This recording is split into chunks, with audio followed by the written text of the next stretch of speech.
gallop! Ho!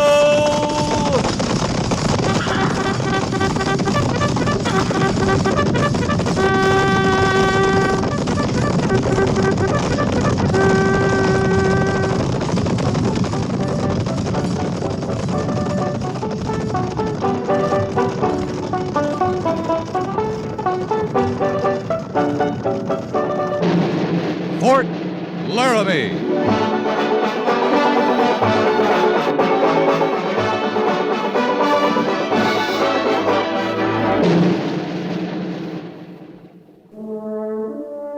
Fort Laramie, starring Raymond Burr as Captain Lee Quince. Specially transcribed tales of the dark and tragic ground of the wild frontier. The saga of fighting men who rode the rim of empire. And the dramatic story of Lee Quince, Captain of Cavalry.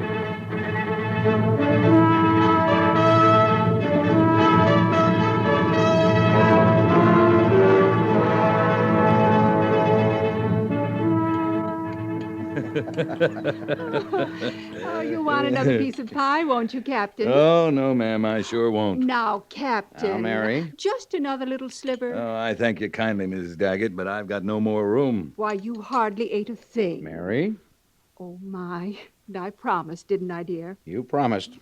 Although why I thought you'd keep it is beyond me. You see, Captain, I'm under orders, too. When you come to dinner, I'm not to urge more food upon you than you voluntarily take. It was a fine dinner, ma'am. Thank you. But you see, I've been guilty of smothering you. Or mothering you. I can never remember which. It amounts to about the same thing, doesn't it, Lee? I'm a neutral in this kind of war, Major. Yeah. A smart neutral, too. You got both sides looking out for your best interests. I haven't finished telling you the rest of my orders, Captain.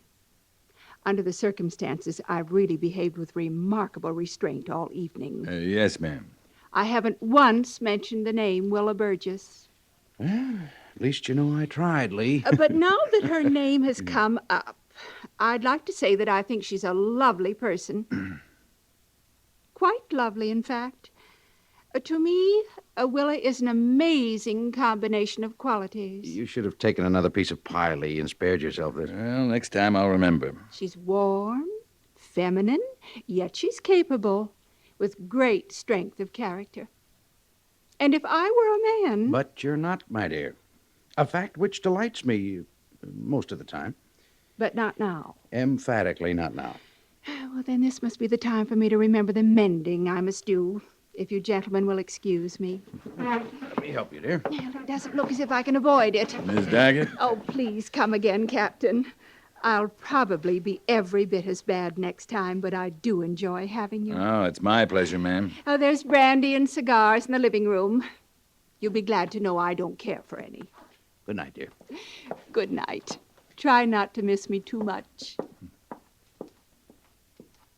Ah, she's improving, Lee. That's the fastest retreat she's ever staged. Oh, she's all right, sir. Yes. Yes, she is. She said, brandy. Hmm? Brandy.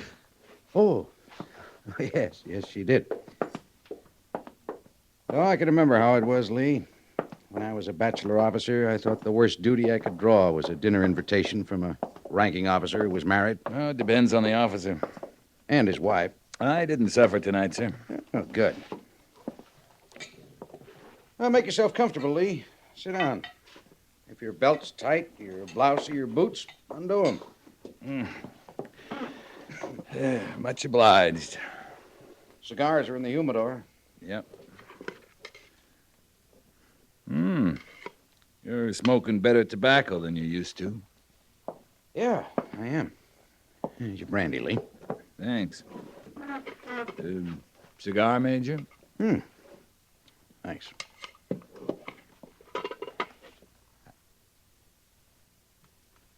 Have 'em made up special, do you?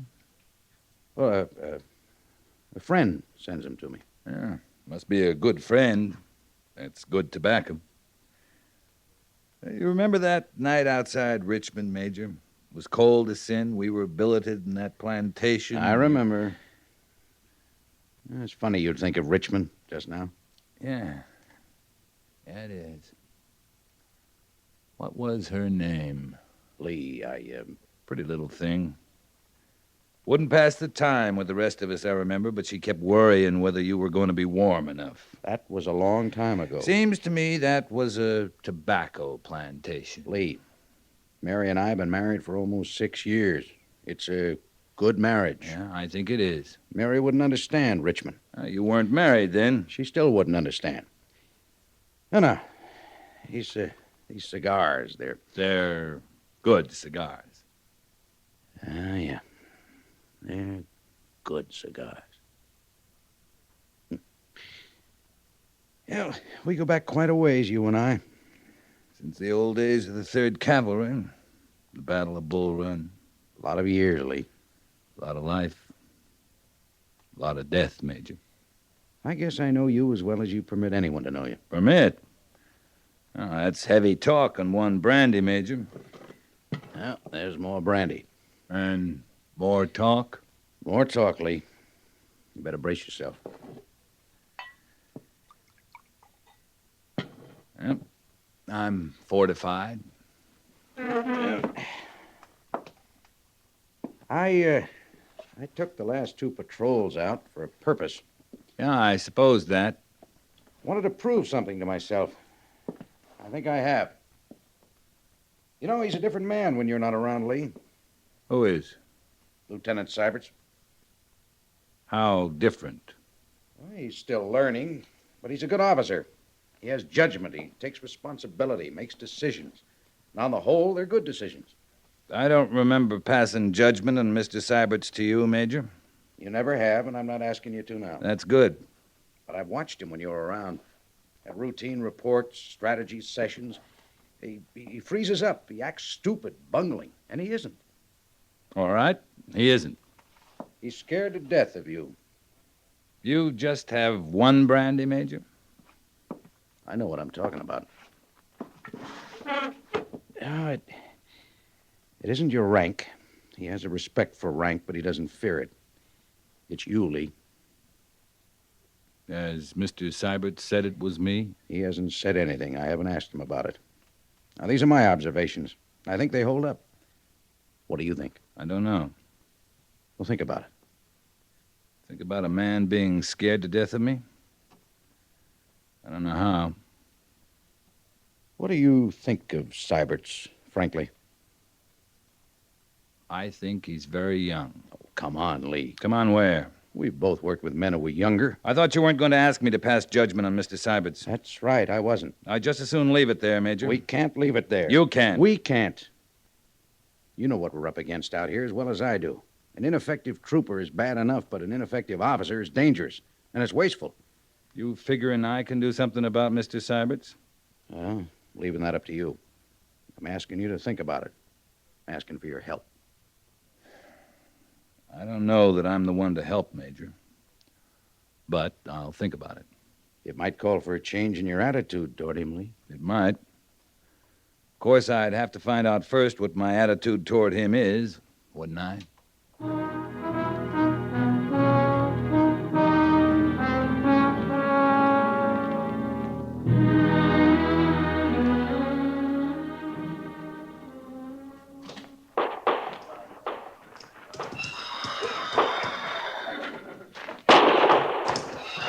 He's steadying toward Flint.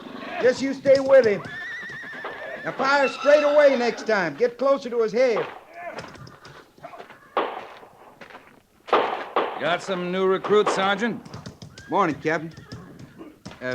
You talking about the men or the horses? Oh, the horses. They're new. Flint's training them to stand fire. The horse knows that, does he? I keep saying he does. Some take a little bit more encouragement than others, you know. You talking about men or horses? Excuse me, Captain. All right, Flint. Take him out now, beyond the hay yard. Run him real good and try firing at the gallop a while.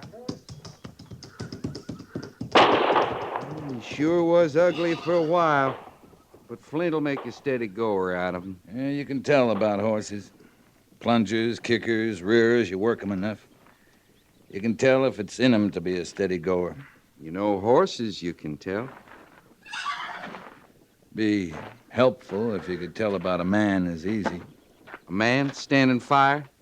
Man standing anything. If you could tell by looking, that sure would be helpful, Captain. Now, that horse Flint's training. He's afraid of that pistol now. He's first afraid looking at it. But mostly it's the sound that scares him. That's it. Sure it is. But we can look at that horse and know he'll train out of it. Is that because we know horses or because we know what they're afraid of? I'd say it was both, Captain. Maybe one thing more. What's that? Well, we can understand the horse would be afraid of the pistol. We figure him to be right from the start. Yeah. Yeah, knowing he's afraid to begin with, that's a lot to know. And then, too, that horse is bound to find out he's got nothing to fear from that pistol. Once he finds out, he ain't afraid anymore. You saying the man ought to face up to his fears? I was talking about horses. Yeah, sure you were. But about a man, well, he ought to face up to his fears. Well, maybe he can't. Maybe he don't know what they are. Or maybe knowing he don't understand them. That way, his fears got to face up to him. Seems like. Just one thing about it, Captain. Sooner or later, they got to get together.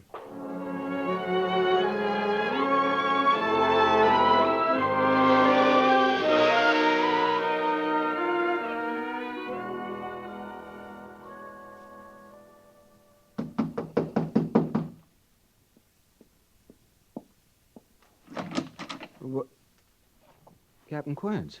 You busy, Mr. Seiberts? No, sir. I was just... certainly not at all busy, Captain. Mind if I come in? I wish you would.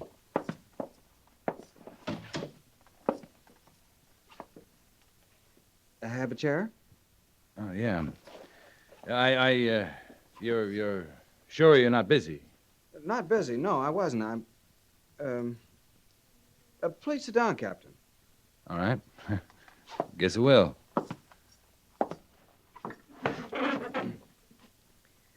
Well, I guess I'll just sit down, too. Yeah.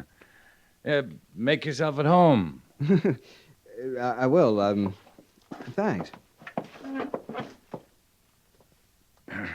I guess you were working there at your desk.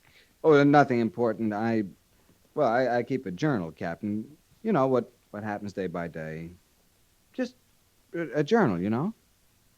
Yeah, I know. It's just to pass the time. You don't keep one, do you? No, I don't. No, I didn't think so. No, it's all right, though. I mean, the man wants to set things down. Why, he ought to do it. I remember once you said that you didn't keep one because there was a lot you wanted to forget. I probably said that. Well, I know I just took from that you didn't approve of journals. Did I say I didn't approve, Mr. Seiberts? No, sir. I just took from that what I thought was... No, wait a minute. I didn't mean to bark at you. Well, what I mean is a lot of men keep journals, that's all. It's man wants to do it, it's up to him. It's all right. Yes, sir. Mr. Seiberts, do you drink? Drink? Yeah, drink. Whiskey. You know, whiskey. Well, sometimes. I'm not sure I know what you're talking about, Captain. I'm talking about drinking, Mr. Seiberts. You and me in a bottle of whiskey. Now? Right now. I'd be proud to, Captain. Yeah. Yeah, me too, Mr. Seiberts.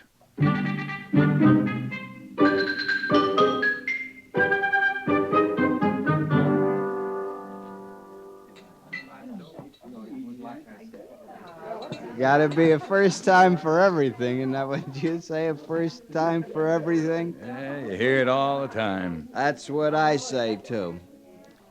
The first time I ever came over to Laramie Village. To drink, I mean. With a fellow officer.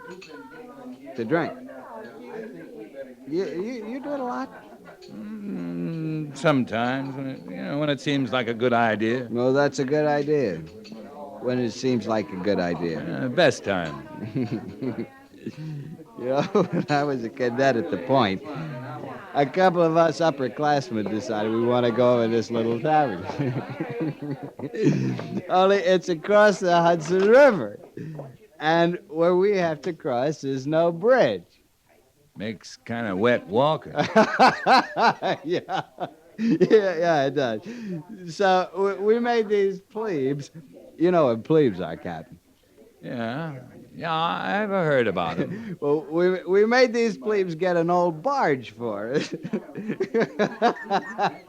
we crossed that old Hudson that night, like Washington crossing the Delaware.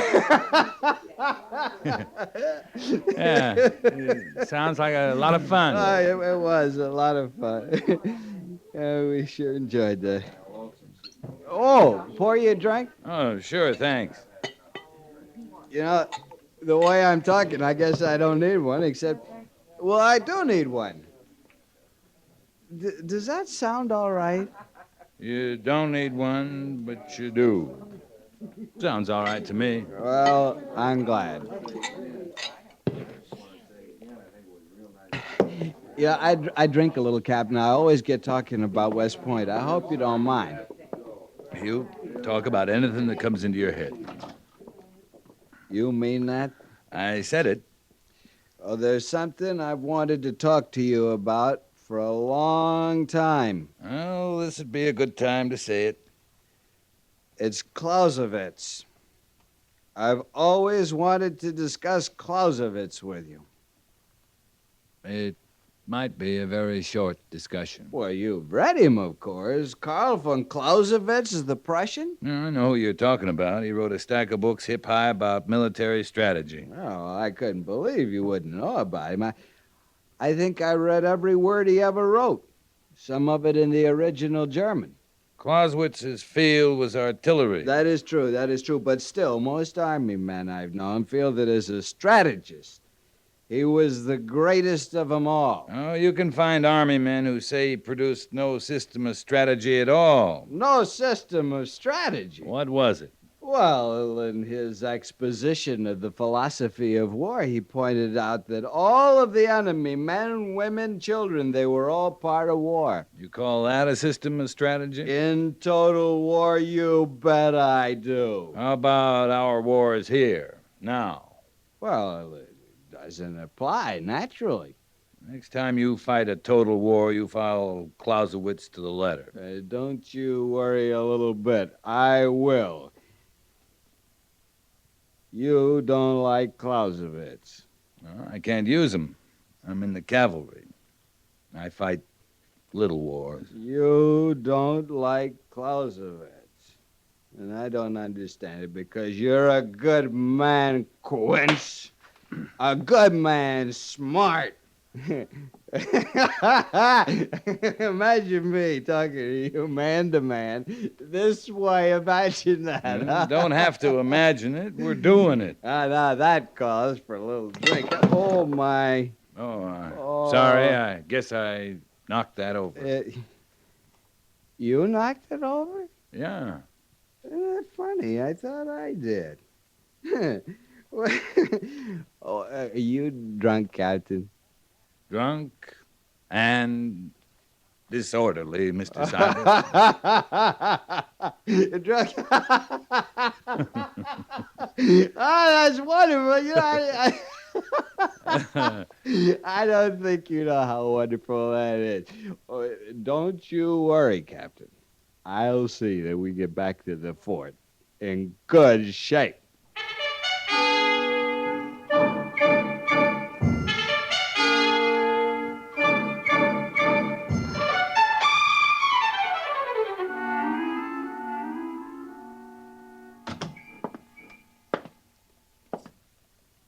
Well, morning, Mr. Seiberts. Morning, Captain. You look very fit. I feel fine, sir. And you? I'm alive, Mr. Seiberts. And that's pure exaggeration. I doused my head in a cold basin a few times. It made all the difference. I left my head in the basin. Oh, about last night, Captain. If I said anything, sir, out of line.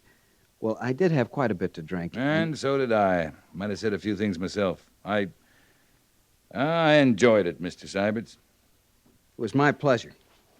You seen the Major yet? No, sir. I thought we ought to present a united front, Captain. Fine. We'll do that.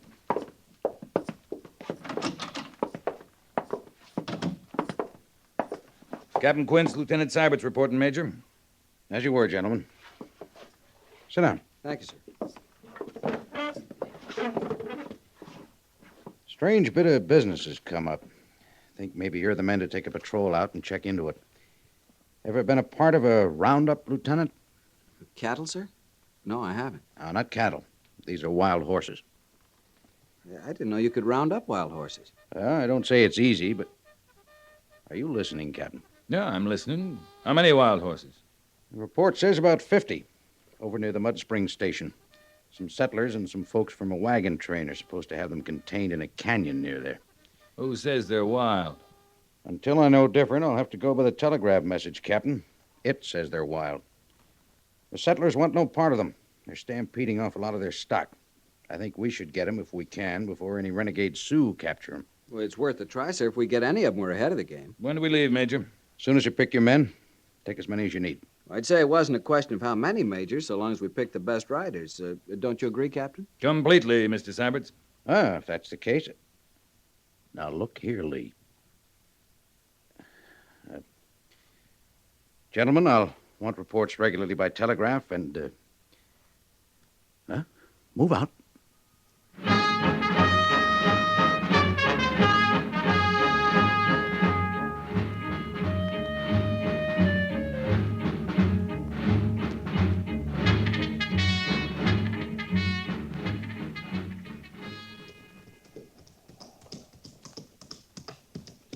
This your plan we're working out here, Captain?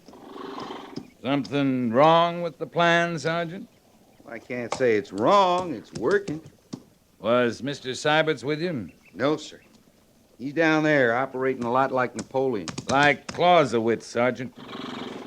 Who's that? Friend of Mr. Seiberts. You have any trouble bringing the Indians over from the reservation? Not a bit. You know, they're kind of peaceful like when you got guns and they ain't. Good idea bringing Indians. Reckon they know more about wild horses than we do. Yeah, reckon they do. Captain, you right sure this is your plan? Mr. Seiberts and I discussed it and agreed on it. Any questions, Sergeant? No, sir. None I'm readying to ask. I'm riding down to the mouth of the canyon. Looks like they're cutting them out of there at a good rate. You coming? I was told to hold this position, Captain, as a lookout. Yeah. See, you keep a sharp eye, Sergeant. Yes, sir.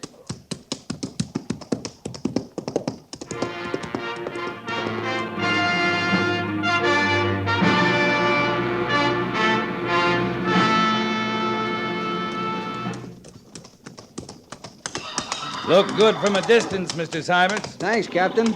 Glad you rode down. It looks even better close up. Yeah, you got some of them on lead ropes already. Borrowed a corral from the next ranch. Some of those Indians can sit 'em already. Best natural riders in the world, you know, Indians. That's what I understand.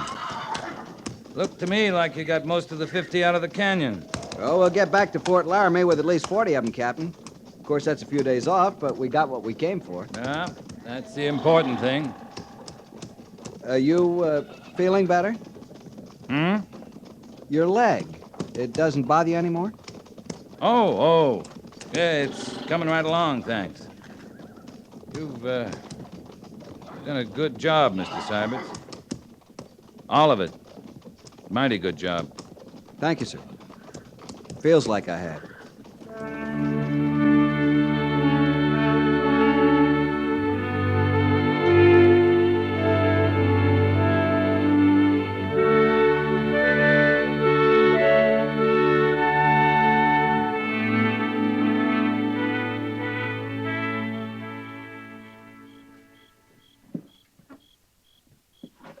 Oh, I almost forgot.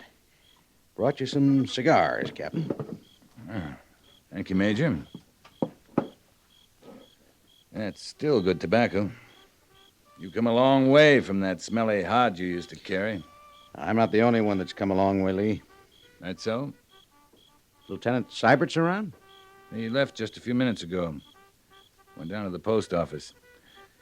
They sent word a book he'd ordered had come through. A book?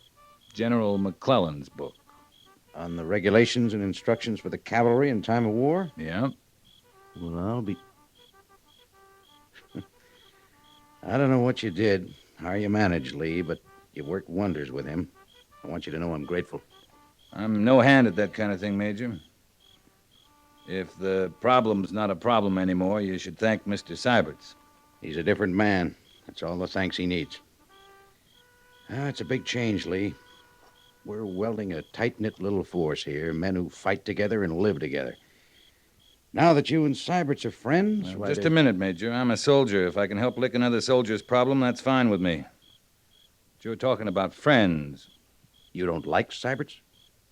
Like him? Well, that's not my kind of word.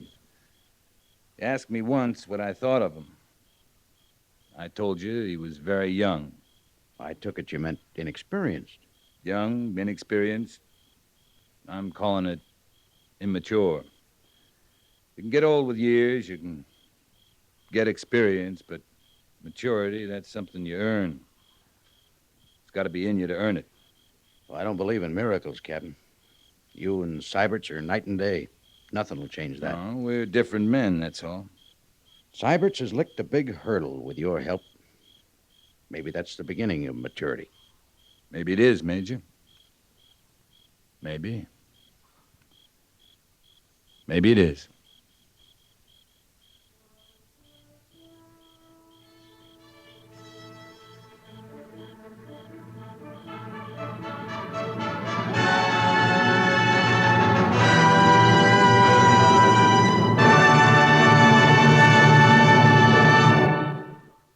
Fort Laramie is produced and directed by Norman Macdonnell and stars Raymond Burr as Lee Quince, Captain of Cavalry, with Vic Perrin as Sergeant Gorse.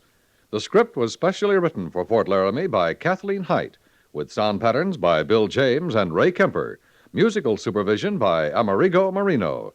Featured in the cast were Jack Moyles as Major Daggett, Harry Bartell as Lieutenant Seiberts, and Helen Klebe as Mrs. Daggett.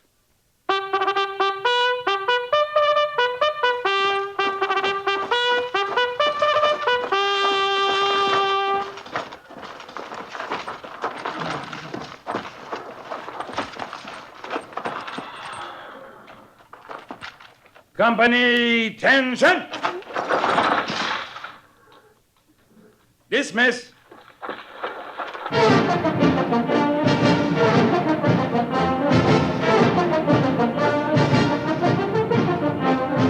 Next week, another transcribed story of the Northwest frontier and the troopers who fought under Lee Quince, Captain of Cavalry.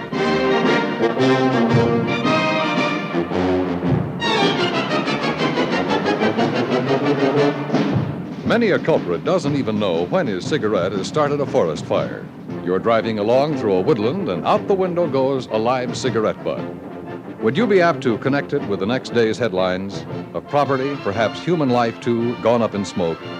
When in or near the woods, take personal responsibility for matches and cigarettes. Make certain your matches, cigarettes, and campfires are out before you leave them anywhere.